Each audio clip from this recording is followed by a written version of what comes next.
bem-vindos a mais um episódio do Pod Sexo, seu podcast sobre relacionamento e sexualidade. E hoje nós vamos abordar um tema muito falado recentemente nas mídias sociais, que é o diagnóstico tardio do autismo, ou seja, o diagnóstico para adultos. Muitas pessoas têm se questionado, será que eu faço parte do espectro? Será que eu não faço? Será que isso é real? Todo mundo agora é autista? São as questões que ficam assim, né, nesse burburinho interno e que todo mundo tem conversado a respeito. Então, eu quis convidar uma querida, Alba Hatz. Muito obrigada, amiga, por ter vindo hoje. Obrigada. A Alba, ela teve um diagnóstico tardio, né, do autismo. E ela vai falar um pouquinho pra gente hoje, a gente vai bater um papo sobre como é que foi isso na vida dela, o que é que aconteceu para esse diagnóstico ter chegado tardiamente e principalmente a gente vai fazer aqui uma relação sobre como é que isso vai afetando a vida da pessoa adulta, a sexualidade, os relacionamentos, os afetos. Amiga, seja bem-vinda. Obrigada. A Alba, ela é enfermeira também, né, casada, mãe de 2. E vai falar também um pouquinho da vida dela aqui, de como é que tudo isso foi acontecendo. Então, para a gente abrir, amiga, é o seguinte, fala um pouquinho, né, para quem não conhece, sobre o transtorno, que tem muita gente que fica duvidando dessa questão, desse diagnóstico tardio, questionando se isso é real. Então, eu queria que o pessoal que está nos assistindo soubesse um pouquinho da sua história de criança, de adolescente. O que você percebia, se é que você já percebia alguma coisa diferente enquanto criança? Teve um marco, algum momento assim que você começou a perceber que havia algo diferente em você? Bem, boa tarde, né? Sim, eu percebia, assim, quando eu era criança, algumas diferenças entre eu e meus coleguinhas, né, da escola principalmente, porque no meu prédio mesmo, onde eu morava, a gente não tinha muita interação, né? A gente ficava muito dentro de casa, eu e meu irmão e minha irmã, né? Somos 3, eu sou a mais velha. Meu irmão do meio, que não é bem do meio, né? Porque são 4, na verdade, é 1 ano e 3 meses mais novo. E a minha irmã, 4 anos mais nova, né? E o mais novinho de todos tem 21 anos, então na época não tinha nem como brincar com a gente, né? Não era nascido. Então, a gente não tinha muito esse contato, né, no ambiente, assim, de casa com outras crianças. Então, eu e meu irmão, a gente brincava praticamente eu e ele. E geralmente nós brincávamos de forma mais isolada. Ele brincava e eu brincava e às vezes a gente brincava junto. E na escola, eu comecei a perceber, principalmente quando eu fui avançando nos anos escolares, né? E depois da parte do aprendizado, da alfabetização, né? Da leitura, da escrita. Porque eu comecei a gostar muito de ler. E aí eu lia as coisas, só que eu não gostava de ler as mesmas coisas que os meus colegas gostavam. Os colegas gostavam muito de Turma da Mônica, eu gostava. Mas eu gostava muito de ler livros de adulto. Então, minha avó e meu avô era administrador, minha avó era professora de história, e eles tinham muitos livros. E eu lia os livros que eles tinham em casa. Assim, minha avó tinha livros de história da arte, eu ia ler livros de história da arte. Minha mãe tinha livros do técnico de enfermagem que ela fez. Eu, com 9 anos de idade, eu ia ler livros de técnico de enfermagem. Então, assim, quando eu chegava para conversar com os meus coleguinhas, minhas conversas eram muito diferentes. Assim, eles não tinham não era a mesma sintonia, sabe? E eu não gostava muito de estar perto de crianças da minha idade, justamente por isso, porque as conversas eram muito, como é que eu vou dizer? Muito mais infantis do que eu alcançava. E até em casa, assim, eu era tida como chata, como controladora, que ninguém queria brincar comigo porque eu queria controlar as brincadeiras, queria criar regras, mas era porque eu precisava das regras para poder me autorregular. E aí, geralmente, as regras não eram bem aceitas. E aí eu ficava com raiva, e aí eu passava a ser chata, e briguenta, e arengueira. E de conversa muito estranha, que danada você tá falando? A gente não entende disso, entendeu? Então, assim, a questão das brincadeiras era muito voltada para isso, né? De eu não conseguir estabelecer esses vínculos, né, sociais com essas crianças, porque eu realmente não pensava como elas. Então, assim, muitas vezes tinham visitas, por exemplo, na casa da minha avó, eu ficava na sala, junto com os adultos. Às vezes tinha aquelas famosas conversas de adulto que criança não pode ouvir, né? Geralmente é uma fofoca de alguém conhecido que, se criança souber, às vezes pode soltar e pode dar confusão e tal. Mas eu só queria estar no meio dessas conversas, porque aquilo ali que estava sendo conversado eu entendia. O que as crianças conversavam, para mim era besta, era bobo. Não fazia muito sentido eu escutar aquilo ali, porque não tinha relevância, entendeu? Eu queria coisas mais desafiadoras. Né? Sempre quis coisas mais desafiadoras. Então, assim, eu sempre tive essa percepção de que eu nunca me encaixava. Apesar de ter coleguinhas pessoas que estudaram comigo nesse período de ensino educação infantil, né, até alfabetização e tal. Pessoas que até hoje falam comigo, conversam comigo, mas eu não tenho nelas, digamos assim, um vínculo forte, como algumas delas têm entre si. De tipo assim, meu amigo de infância, cresci com eles. Eu não tenho. Eu tenho amigos da escola, já do período de ensino fundamental, até pré-vestibular, que estudaram comigo esse período todo. Mas, por exemplo, eu entrei na escola que eu estudei, né, no ensino fundamental, na 5ª série. E eu só vim criar algum tipo de laço, né, que eu apelidei de zona de conforto, assim, que são pessoas que eu consegui estabelecer um vínculo de conversação e de interação na 8ª série. Eita. E aí fiquei 8ª série, 1º ano, 2º ano e pré, com esse vínculo mais forte com algumas poucas colegas, 3 colegas assim mais próximas, né? Mas ainda assim não é uma coisa que eu chegue e diga, se eu estiver morrendo agora, eu vou ligar para uma delas. Na verdade, hoje eu percebo que esse tipo de vínculo eu tenho com a minha família, que normalmente, para quem é autista, a família é esse ninho, né? Cria-se esse vínculo, mas ainda assim não é um vínculo mais, digamos assim, de amor e afeto, do que propriamente de relação social. Sim. Por exemplo, eu amo muito minha mãe, meu pai, mas eu converso pouquíssimo com eles. Principalmente em termos de emocional, de afetivo. Mais com a minha mãe. Meu pai, eu não tenho essa relação. Não que ele não seja aberto. Eu é que não sou aberta. Sim. Entendeu? Eu é que não consigo fazer essa elaboração. Alba, e como é que você sente que isso foi te afetando emocionalmente, essa falta de vínculos?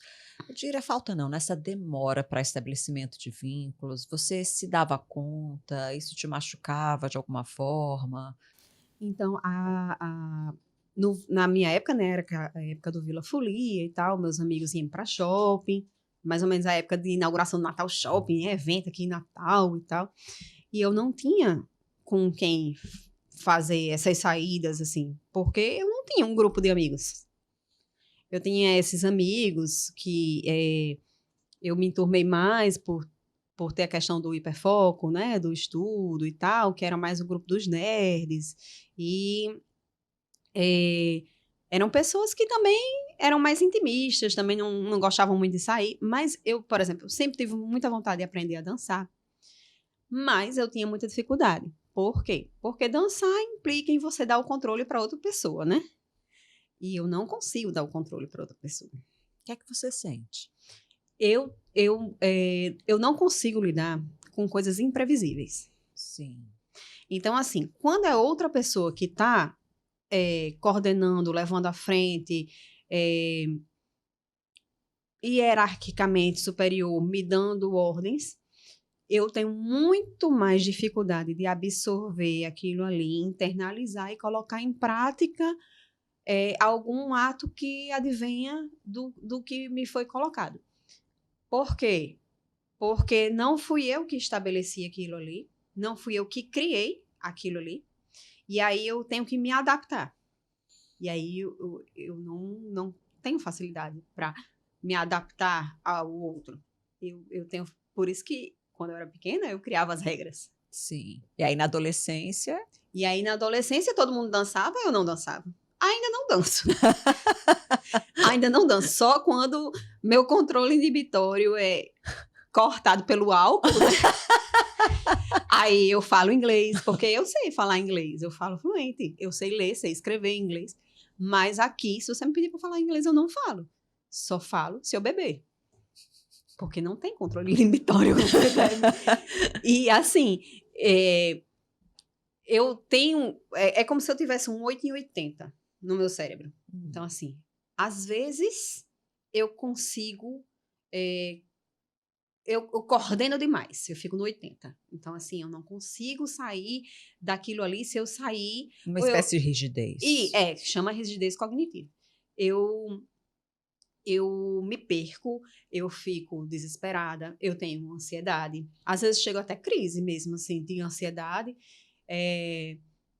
Até já aconteceu algumas vezes de eu ter o que se chama de meltdown, né? Que é digamos assim, um disparo que você tem, que o cérebro dá para o seu corpo, indicando que está tudo bagunçado na sua cabeça e você não está conseguindo coordenar. E seu corpo precisa, digamos assim, expelir uma energia para você poder depois voltar para o centro, né? E se coordenar direitinho. Como é que reage? Como é que você expressa isso? Cada pessoa tem de uma forma, né? Mas a maioria das pessoas expressa através de choro, respiração acelerada, taquicardia. Algumas pessoas incorrem em automutilação, puxam cabelo, né? Tem muitos autistas que têm até falha, né? No couro cabeludo, porque tem essa reação. Assim, essas reações elas podem acontecer também de forma espaçada, assim, e individualizada. Tipo, por exemplo, alguns autistas, eles utilizam movimentos, né, para expressar algum sentimento, ou ansiedade, ou felicidade, ou tristeza, ou agonia, né? Algumas crianças que têm o que chamam de flapping, que faz assim com a mãozinha. Eu, por exemplo, eu mexo muito aqui. Eu fico segurando aqui a mão, fico fazendo assim, às vezes fica até dolorido, de tanto que eu faço. Quando eu estou em um episódio que me gera alguma ansiedade, que é algo que eu não costumo fazer, e estou fazendo, ou pela primeira vez, ou mais de uma vez, mas que sempre é a primeira vez, porque para mim foge sempre é do diferente. lugar comum, então, né? Uma coisa que tira do lugar comum. Sim. Então, aproveitando esse gancho que você dá, Alba, aí eu queria pensar e refletir com você, assim, como é que você viu isso afetando o seu processo de descoberta da sexualidade na adolescência, né? Porque tinha essa rigidez, tinha essa dificuldade de encarar aquilo que é novo, né? E nesse processo da adolescência, de paquera, de autodescoberta, de amores, como é que isso foi se organizando para você? Para mim, foi um negócio bem, meio que quase impossível, assim. Primeiro porque eu não consigo entender paquera. Eu não consigo. eu tenho uma dificuldade muito grande de perceber o interesse de outra pessoa por mim. Não só o sexual, mas também, por exemplo, quando eu estou fazendo um trabalho bem feito, que uma pessoa vem dizer, tá legal, isso aqui, eu não consigo entender que aquilo ali é um elogio para mim. Eu não consigo perceber. Principalmente questão facial também. Às vezes, fulaninho tá olhando para você, não sei o quê. Quem? Não sei, eu não consigo perceber.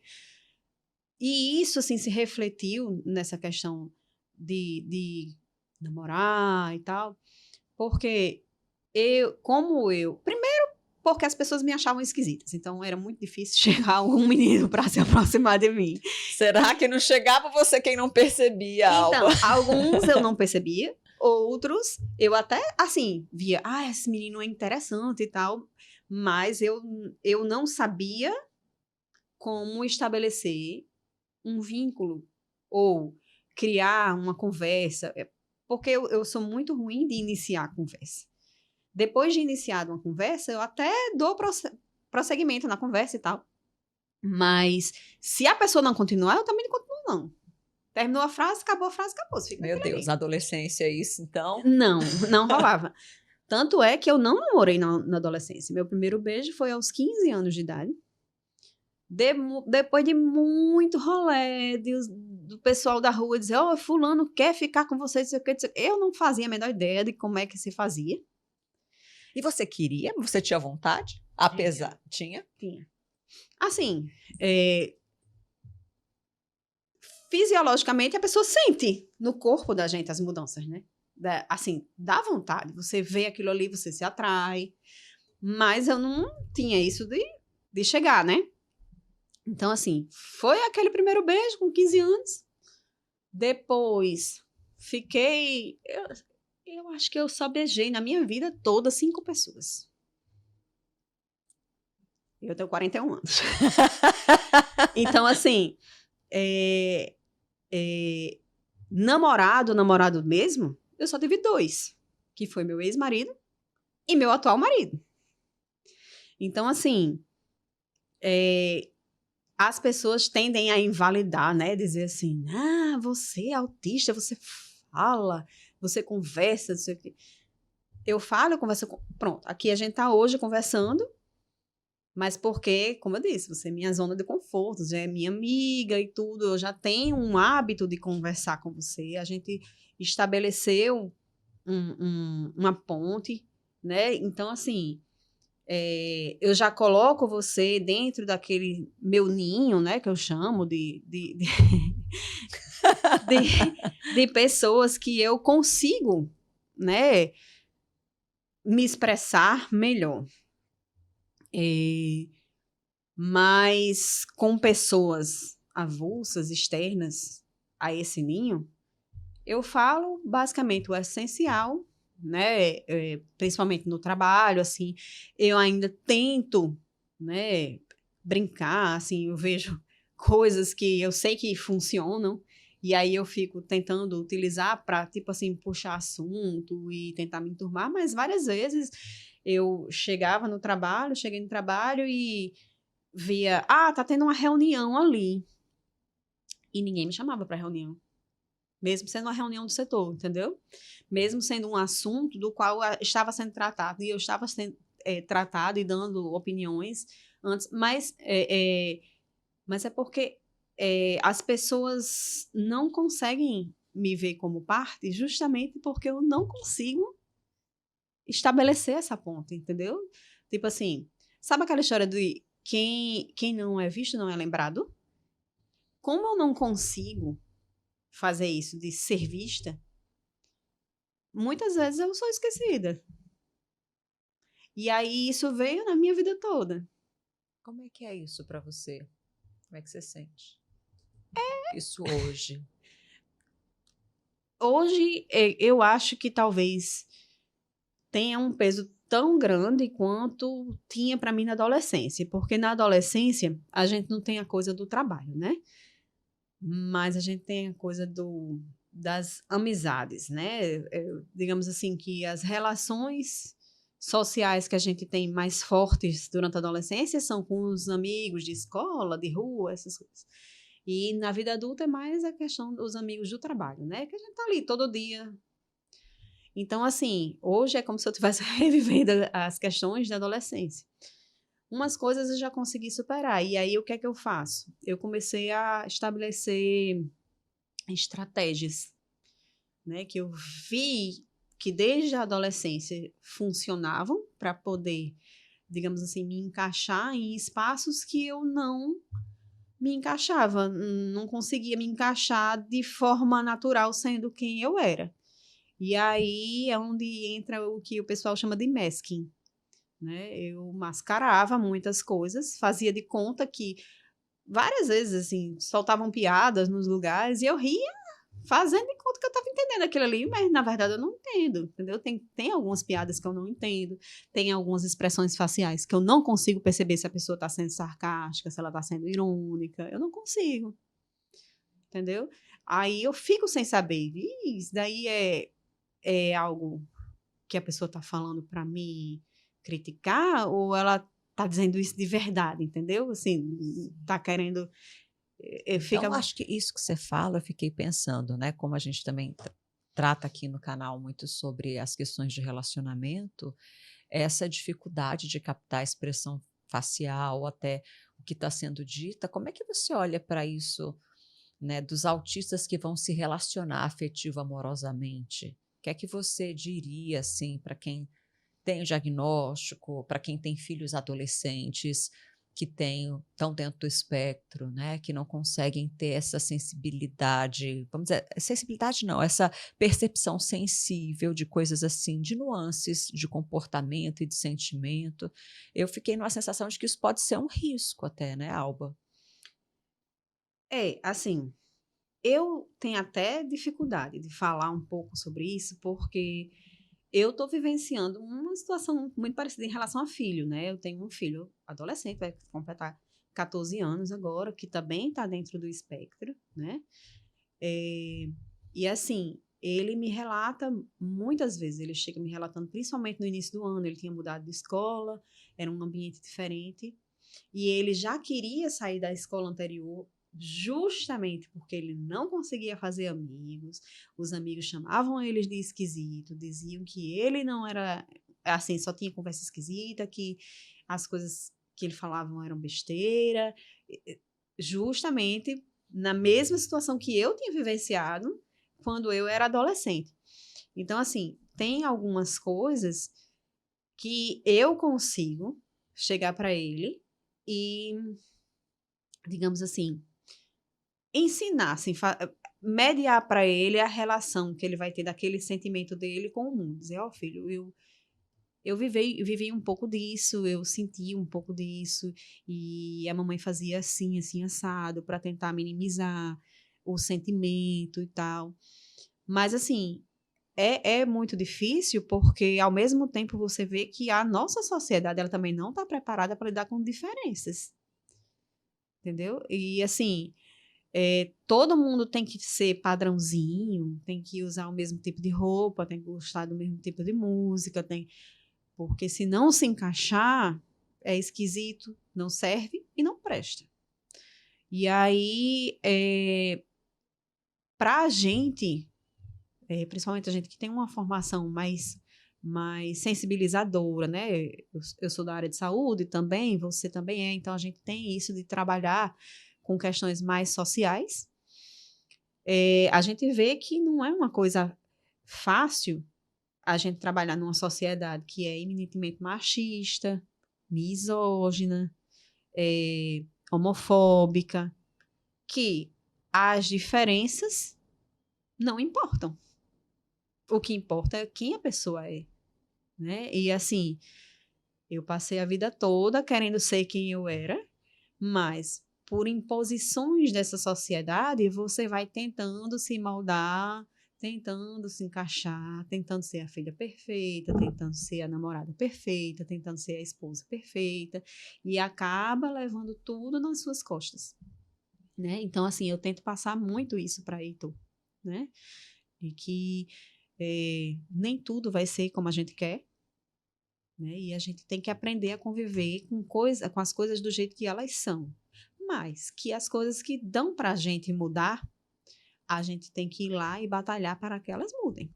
Principalmente se elas fazem mal a outras pessoas, né? E assim, ele já começou a compreender algumas coisas. Tanto é que nessa escola nova, tudo mudou para ele. Assim, ele conseguiu começar a conversar com outros alunos, né? Fazer contato. Tanto é que ele tem... As pessoas podem achar pouco, né? Mas ele tem contato no celular de 3 ou 4 colegas da sala, com os quais ele eventualmente conversa. Mas que para mim isso é muito, eu não tinha isso. Né? Assim, primeiro porque a gente não tinha WhatsApp, né? A gente não tinha essa coisa de estar conversando o tempo inteiro, né? De sair da escola e já chegar em casa e ainda estar conversando com a mesma pessoa. A gente não tinha isso. A gente ou conversava na escola, ou pegava o telefone e ligava, né? Que eu não pegava o telefone e ligava. Eu nunca gostei de falar no telefone. Diego até reclama comigo, atenda esse telefone, você não atende esse telefone, não, deixa tocar, eu mando a mensagem pra pessoa, oi, pode mandar áudio, pronto, tá bom, tranquilo, eu não preciso falar com ninguém, só vem e fala comigo que tá resolvido. Mas nesse aspecto que a gente estava falando, você sente que o seu filho tem essa dificuldade de percepção também das expressões, Sim. ou de contato com algum tipo de subjetividade Sim. do outro?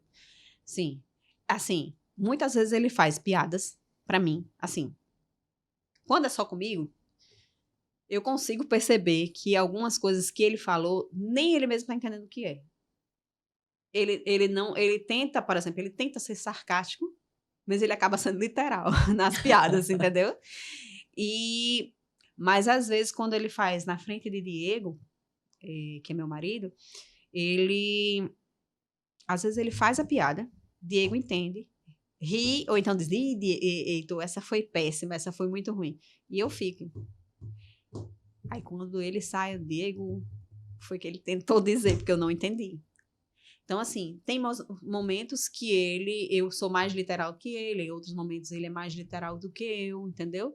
Existe a variação própria do espectro, né? Tem umas coisas que ele tem mais do que eu. Por exemplo, ele tem uma sensibilidade auditiva muito grande. Ele não gosta de jeito nenhum, ele não consegue fica muito desestabilizado em barulhos muito, muito fortes. Assim, a gente chegou aí para um show no Teatro Riachuelo, que a primeira música tinha muita percussão, uns barulhos bem altos, assim. Ele ficou muito agoniado. Eu fiquei agoniada, que eu não tenho tanto com barulho. Mas ele ficou tão agoniado que eu fiz, meu filho, você quer sair? Ele disse, quero. Ele passou mais de 20 minutos do show, escutando o show do corredor, porque ele não conseguia ficar dentro do teatro. Aí, a partir daí, eu fui e disse, Heitor, você quer que eu compre aquele protetorzinho para o seu ouvido? Aí eu comprei um, que é pequenininho, porque ele é adolescente, para não ficar muito chamativo e tal. Aí ele, vez por outra, usa, assim, quando ele vê que está incomodando. Como é que você sente, né? Porque você estava falando agora do seu processo de descoberta da sexualidade da adolescência, que foi uma coisa onde você ficou durante um tempo meio alheia, né? Se relacionou pouco. E como é que está sendo o seu filho passando por esse processo? Como é que você está percebendo ele? Então, ele tem aquela coisa bem dos meninos, né? Quando fala de órgão genital, ele começa a rir, né? Aquela brincadeirinha de criança e tal. E eu percebo que ele ainda não entende que quando as meninas estão afim dele. Não entende? Não. Às vezes ele chega em casa, mãe, fulaninha passou a mão no meu cabelo e diz, ai, que cabelo lindo, Heitor, seu cabelo é lindo. Aí Diego faz, acho que ela tava paquerando com você. Ele, não, ela é só minha amiga. Tipo assim, ele não nota, ele não consegue notar, sabe? Mas eu noto que ele acha as meninas bonitas. Eu pergunto, você acha ela bonita? Acho. Mas você já teve vontade de dar um beijo nelas? Não. Ai, é uma coisa assim, bem desprendida. E é bem comum, assim. A gente não tem muito essa coisa de ficar muito, muito preso, né? Assim, talvez quando ele se apaixonar mesmo, que cria o ninho dele com a pessoa com a qual ele se apaixone, aí isso fique mais, digamos assim, uma coisa mais próxima, né, do relacionamento afetivo neurotípico, né, assim. Você sente que a questão do autismo te afetou de alguma forma na vivência da sua sexualidade? Sim, em alguns aspectos, né? Como tem essa questão de algumas peculiaridades sensoriais, por exemplo, Sim. né? Por exemplo, eu tenho muita sensibilidade com a questão do tato, né? E de música também, né? Assim, e espacial. Eu, por exemplo, não consigo ficar muito tempo num espaço onde tem muita gente. Eu fico bem angustiada. E se tiver muita gente, muito barulho, vários barulhos diferentes, aí eu fico meio desnorteada também. Então, assim, eu tento focar, né, minha atenção em algo que esteja dentro daquele ambiente, que esteja ou que possa vir a me fazer bem. Por exemplo, carnaval. Eu vou para carnaval. Geralmente eu vou um dia, seleciono um dia, geralmente é o dia que toca os Beatles, né? E eu escolho aquele dia e aí eu foco na música. Me agarro em alguém que vá andando na frente e eu vou andando igual peixinho, assim, não vou nem olhando, só vou seguindo. Quando para no espaço, aí eu fico concentrada na música para não ficar pensando muito no que está acontecendo ao meu redor. Às vezes funciona, às vezes não funciona, depende muito do dia, né? Se eu já estiver relativamente desestabilizada. Mas em termos de, por exemplo, de tato, de sensorial, eu tenho agonia de etiqueta, eu fico muito agoniada de tipo assim, ter que tirar, né? E aí, Tem como que é que... tirar, não, tem que tirar a etiqueta, mas... Aí, por exemplo, anel. Eu uso essas bijuterias, essas coisas, mas, por exemplo, eu não uso tudo de uma vez e eu sempre escolho coisinhas assim, ó, bem delicadinhas. Nada muito pesada. Mas aí não quando vai para a relação, como é que é isso? Tem uns não me toques na relação? Tem. Às vezes, se eu não estiver muito concentrada, por exemplo, numa relação mesmo sexual e tal, eu fico pensando no que está acontecendo e não no emocional. Tipo assim, eu queria que fosse mais para baixo. Ou, tipo assim, sabe? Eu fico pensando nos atos em si e não no clímax. Não tá na sensação do prazer corporal. Não, às vezes, tipo assim, meio que dissocia uma coisa da outra.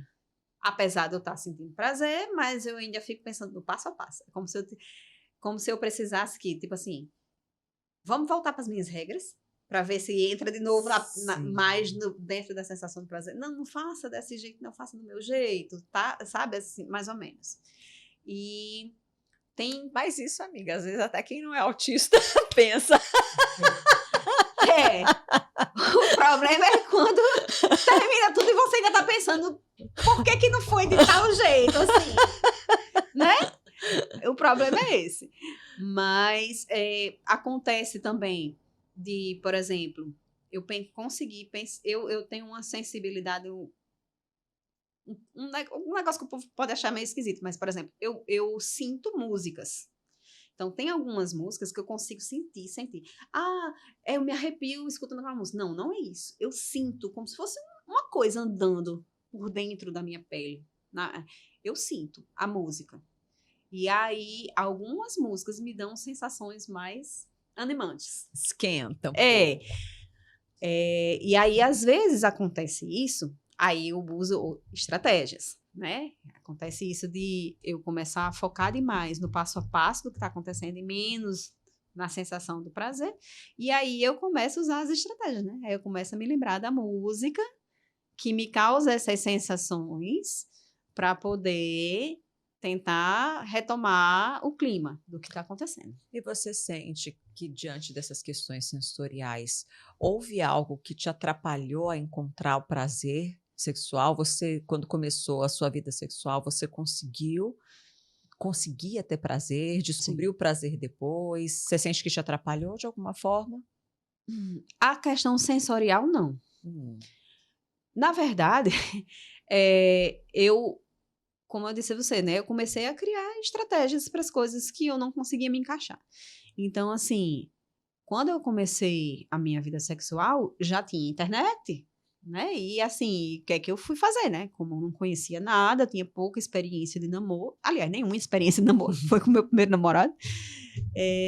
Então eu ia para a internet para pesquisar como era que se fazia determinada coisa, né? Como é que se chamava determinada coisa, ver vídeos para entender o que é que estava acontecendo ali.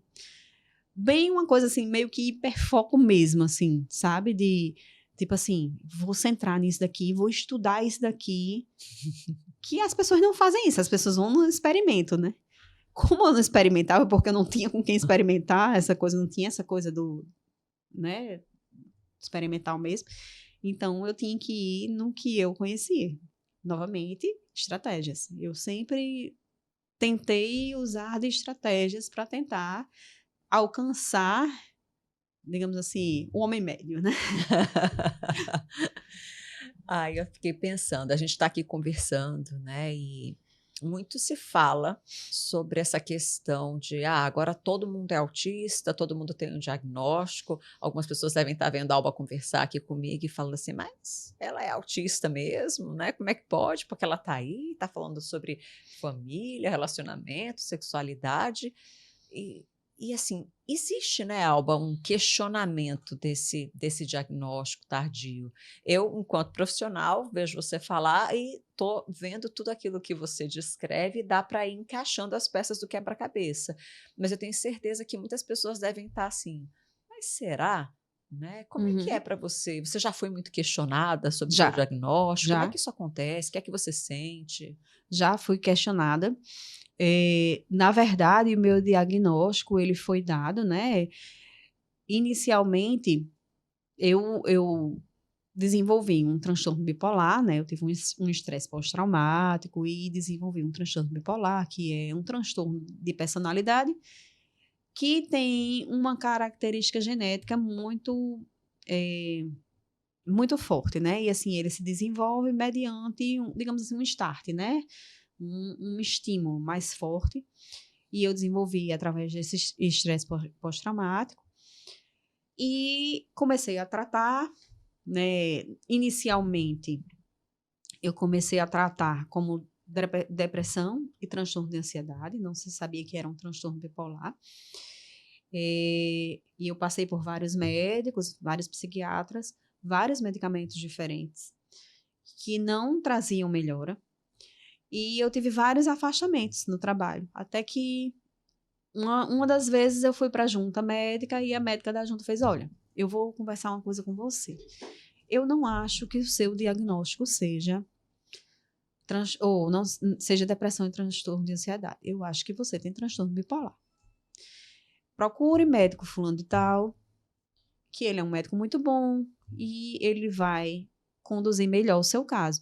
E aí eu fui, procurei o médico, disse: olha, a pessoa me indicou você, aventou essa possibilidade do transtorno bipolar e tal, não sei o que. Ele fez o acompanhamento, realmente confirmou que era um transtorno bipolar do tipo 2, né? Eu nunca tive episódio psicótico, né?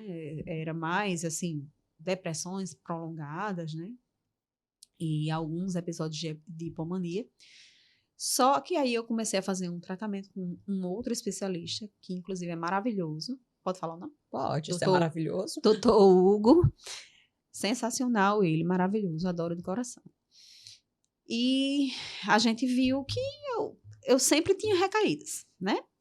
Mas continuou tratando. Eu continuei fazendo terapia e tudo. E meus filhos já faziam terapia, né?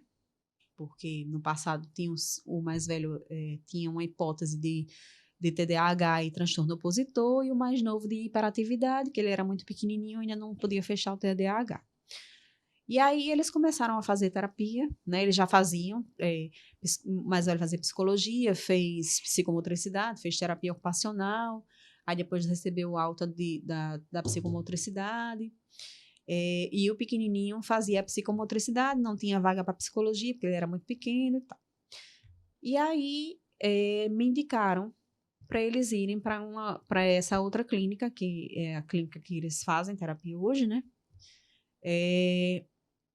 E eu fui para o neuropediatra, ele solicitou uma avaliação neuropsicológica dos dois, e nós fomos fazer essa avaliação. E começamos pelo mais velho.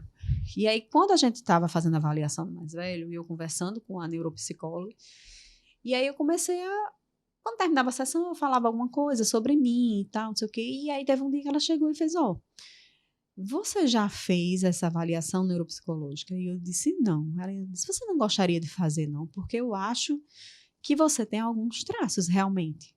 Porque quando eu comecei a estudar a situação para Heitor, aí eu comecei a me perceber. Entendeu? Então, através do seu filho, você se descobre. Exatamente. Através das coisas que ele estava vivendo. Às vezes, quando ele chegava para mim chorando, mamãe, aconteceu isso. E ele chegava e eram as mesmas situações que eu tinha vivido quando eu era pequena. As mesmas. Das pessoas não quererem falar comigo, das pessoas não quererem interagir comigo, de me dizerem que eu era estranha, que minha conversa não tinha nada a ver. Nossa, ver a sua dor sendo reproduzida mas eu chorei muito. Filho, né? Eu chorei muito, muito, muito mesmo. E aí ela sugeriu, o doutor Hugo solicitou. Eu fiz essa avaliação e realmente positivou. E aí indicou que eu tenho um autismo nível 1 de suporte com altas habilidades. Além do transtorno bipolar, que é, como eu disse a você, que é muito comum existir comorbidades com autismo, né? Às vezes tem pessoas que têm várias, né?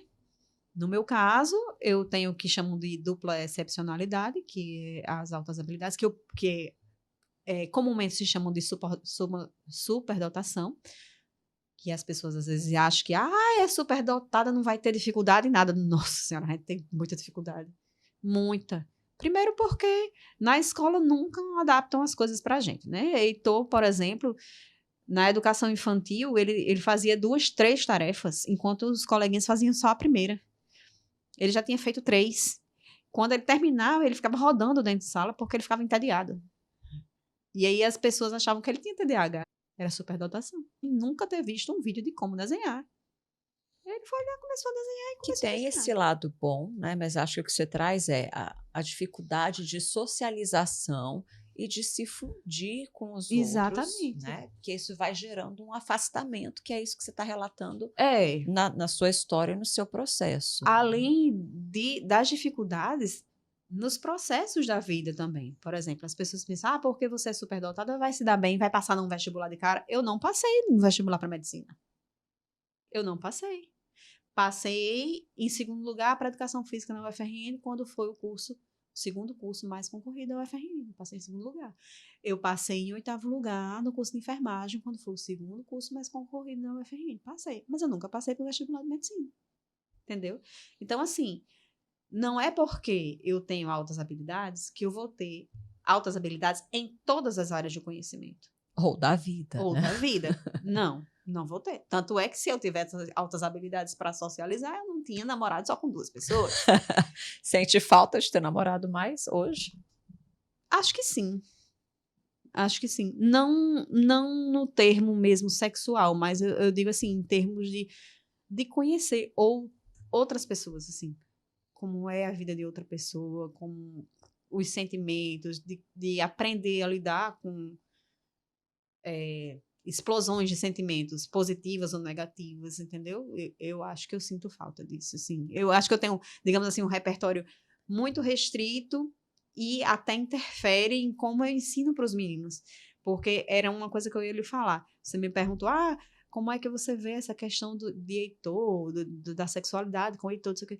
Mas aí eu fico muito presa, porque como é que eu vou ensinar uma coisa que eu não sei? Como é que eu vou chegar para ele e dizer, meu filho, olha, para você conversar com seus amigos, você tem que fazer... Eu não sei. Eu não consigo fazer isso com meus colegas de trabalho. Entendeu? Então, assim, algumas coisas eu acabo realmente relegando e deixando o meu marido resolver. Porque eu chego para ele e digo, Diego, você vai resolver porque isso daqui eu não sei resolver. Mas Eu é não consigo. ótimo, né? Porque a parceria tem que estar Mas aí e também. ele né? é muito parceiro. Ele é muito parceiro meu. E é isso que eu queria puxar com você. O que é que você sente que do seu autismo afeta ou já afetou algum dia no relacionamento conjugal de vocês dois? Então, Você sente que tem alguma coisa que seu marido reclama reclama. sempre? Ele faz, Algo que é difícil para ele? ele Ou faz. algo até que ele teve habilidade para superar? Não, ele é muito resiliente, né? Isso daí ele é, eu não posso negar, não, que ele é muito paciente, muito resiliente, porque às vezes tem que ter muita paciência mesmo comigo, porque eu quero as coisas muito do meu jeito e eu quero resolver tudo de todo mundo, entendeu? Assim, dar conta das coisas de todo mundo, deixar todo mundo feliz, entendeu? Assim, e me sobrecarrego. Inclusive coisas dele, às vezes eu vejo que ele precisa de ajuda em algumas coisas. Aí eu aprendi a primeiro a externar, né? Dizer, ó, Diego, eu acho que você precisa de ajuda nisso, nisso, nisso. Por que você não trabalha isso, isso, isso? Vamos conversar sobre tal coisa. Mas quando eu termino de conversar, aí eu chego e digo, olha, mas eu já fiz isso, isso, isso para você não ter, tipo assim, não é nem para ele não ter trabalho, é tipo assim, porque eu preciso, Controlar? entendeu? Eu botar na linha, E dizer como vai ser. isso pesa para ele? Pesa. Ele se sente muito, às vezes ele se sente muito oprimido, assim. Eu sinto que Ele compartilha isso com você? às vezes. Ele consegue dar conta que isso tem uma relação com a condição ou ele... Como é que você vê isso? Vocês conversam Não, sobre isso?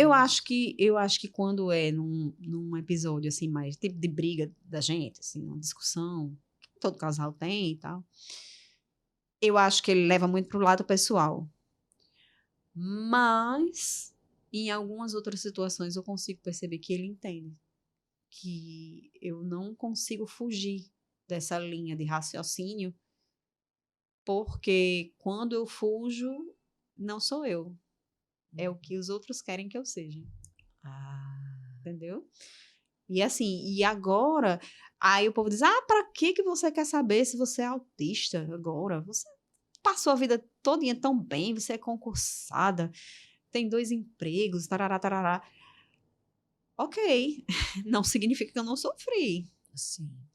Eu sofri muito. Isso que você fala me traz muito uma situação que eu de um casal que eu atendo, né, que eu acredito que exista algum tipo de... Acho que um dos membros do casal tem um nível, né, até encaminhei para avaliação, e no caso, né, nesse casal, eu sinto que o diagnóstico seria muito importante, porque o que acontece? A pessoa que tem um parceiro ou uma parceira autista que não tem um diagnóstico ainda, acaba acreditando que aquilo que o outro faz é porque não gosta, é de ruindade, é para maltratar, é para magoar, quando na verdade o que eu tenho observado na minha prática clínica é que um adulto autista sem o diagnóstico ele não está maltratando o seu parceiro ou Ele sua nem parceira. percebe. Ele não percebe. Na verdade, às Tem vezes, várias coisas que eu fazia que eu não sabia nem. isso. Como você falou assim, eu percebo que simplesmente a pessoa não compreende Não, que está machucando o outro. não. O outro tenta explicar e ela não acessa o campo dessa dor subjetiva,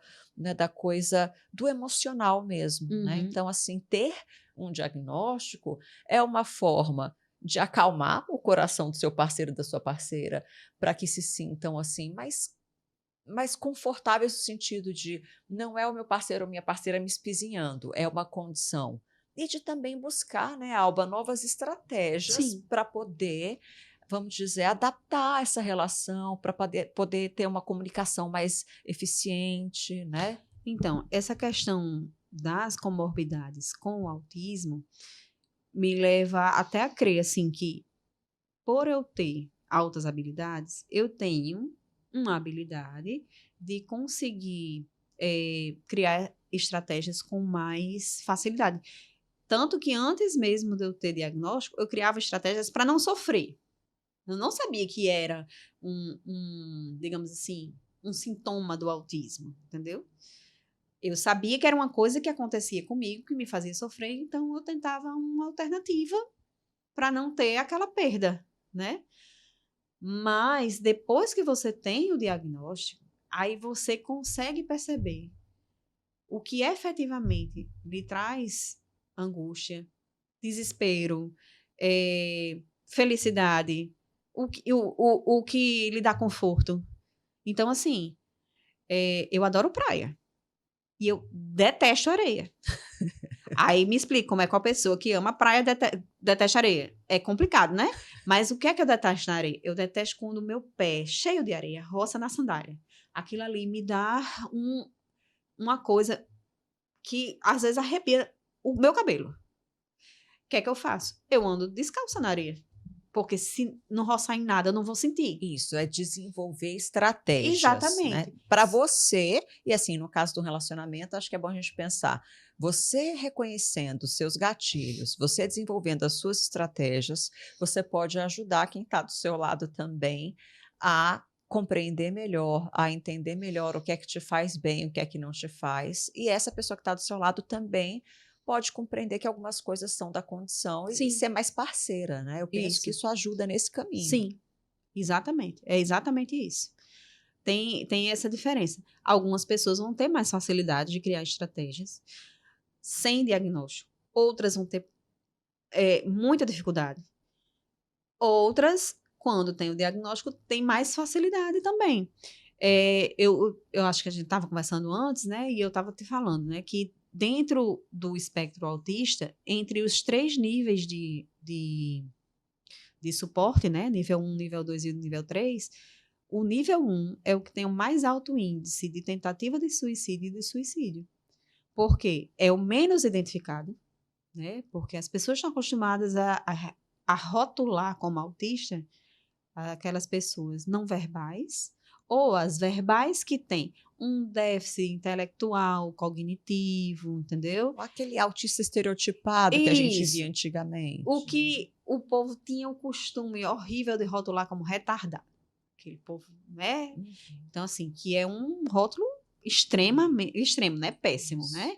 E, assim, então, quando olham para mim, como já olharam para o meu filho mais novo e chegaram e disseram, esse menino autista, ele está em investigação ainda, né? Ainda está, mas assim, os testes iniciais, tipo assim, as terapeutas todas, elas já concordam que ele tem altas habilidades, ele tem TDAH já diagnosticado e tem altas habilidades e autismo nível 1 de suporte. E eu fui para o pronto-socorro com ele sexta-feira e a enfermeira fez, eu com a fitinha, tava com a fitinha, ela fez, ele é verbal, mãe? Aí eu comecei a rir. Eu disse, não, ele é muito verbal. Mais do que verbal. Ele é mais do que verbal. Ele fala muito. Ele fala muito. Mas ele passou 3 dias sem ir para a escola. No quarto dia ia ser a apresentação dele. E ele já não queria ir. É como se ele não conhecesse mais ninguém da escola. Ele não tinha mais vínculo. Com 3 dias de afastamento. Entendeu? Então, assim, tem coisas. Tem coleguinhas dele que ele estudava na outra escola, que estudaram com ele de nível 2 até a alfabetização. Ele encontrou no meio da rua a menina, parecia que ele não conhecia, não sabia nem quem era. E era uma das melhores amigas dele. Então, assim, você chegar e dizer, ah, mas esse menino socializa, porque ele fala, mas não é assim. É uma avaliação muito rasa, né? E isso, eu falo, eu falo. Mas, por exemplo, eu tinha dificuldade gigantesca de trabalhar em grupo. Sempre tive.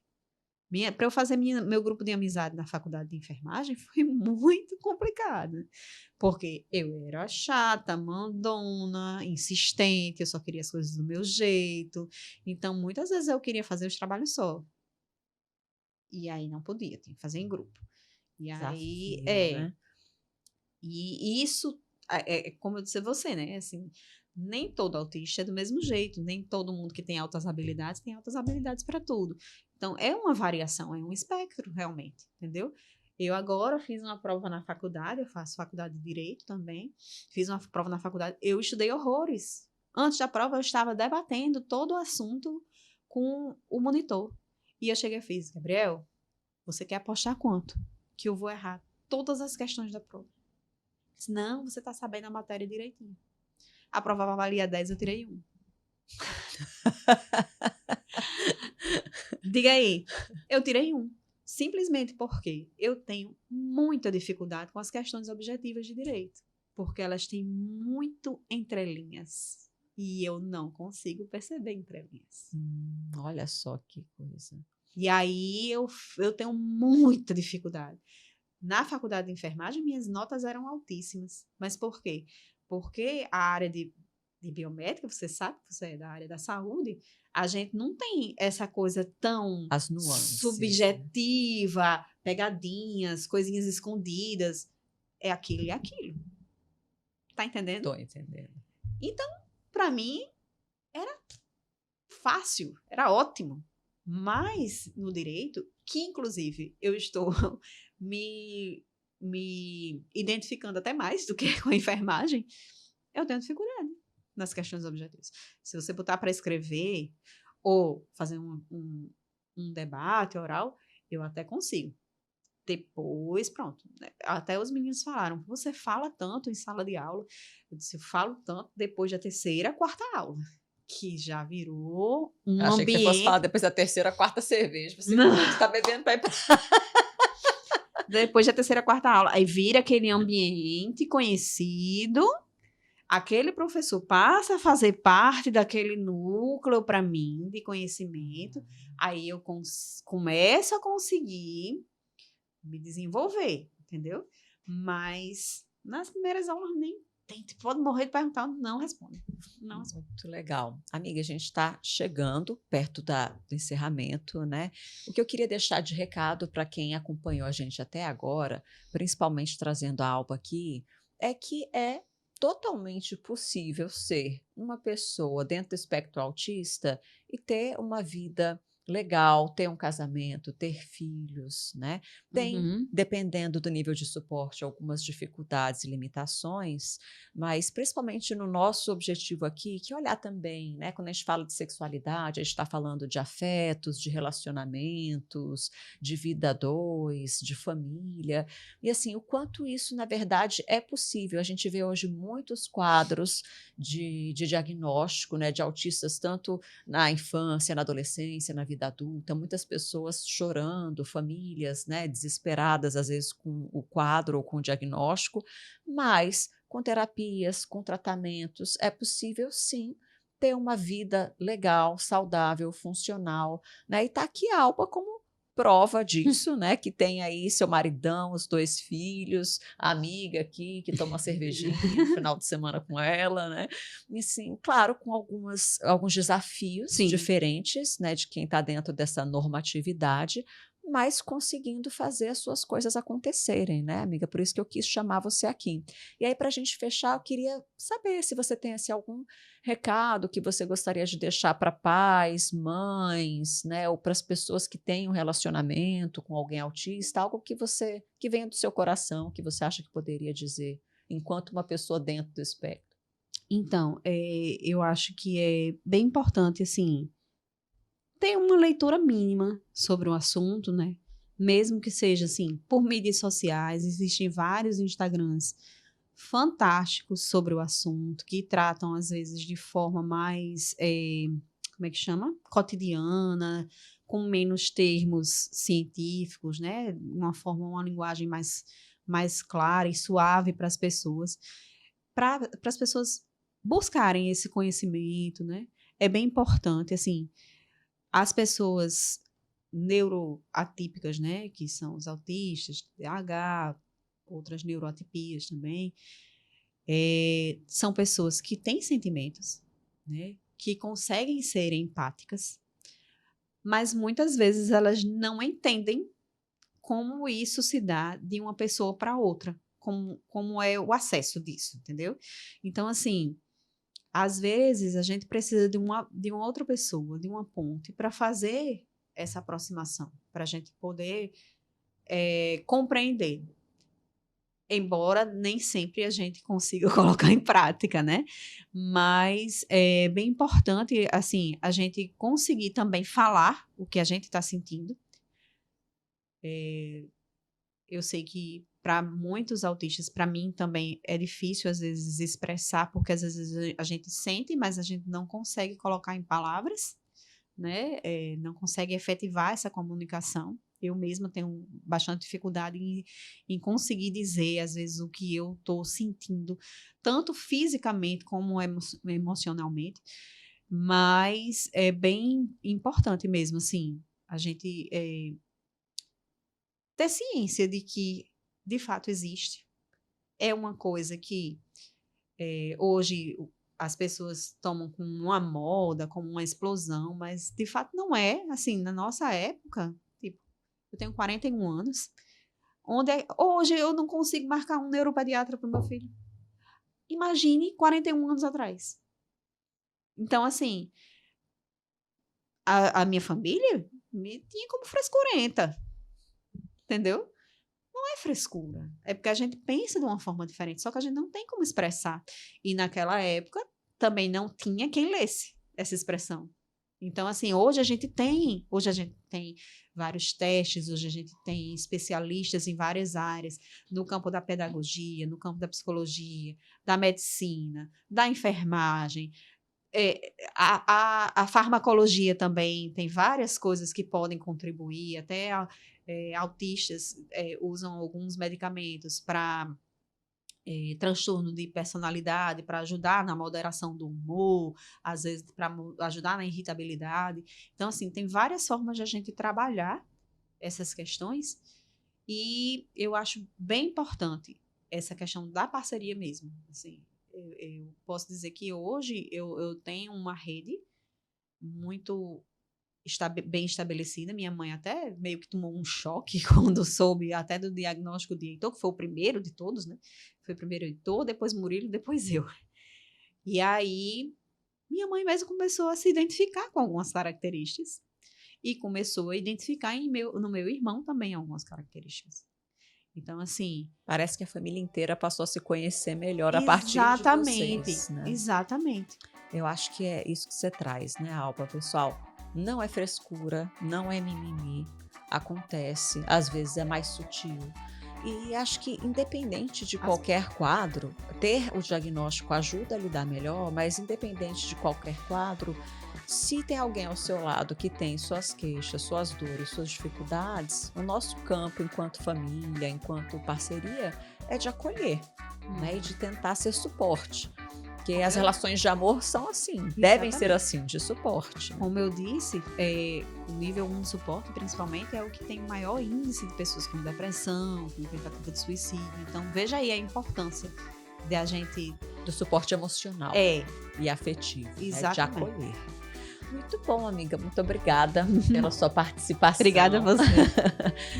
E a gente fica por aqui hoje no nosso Podsex. Se você gostou, curte, ativa o sininho para ver os novos vídeos que a gente vai postar e deixa também aqui as sugestões de novos temas, de coisas que vocês gostariam de ver por aqui. Muito obrigada, pessoal.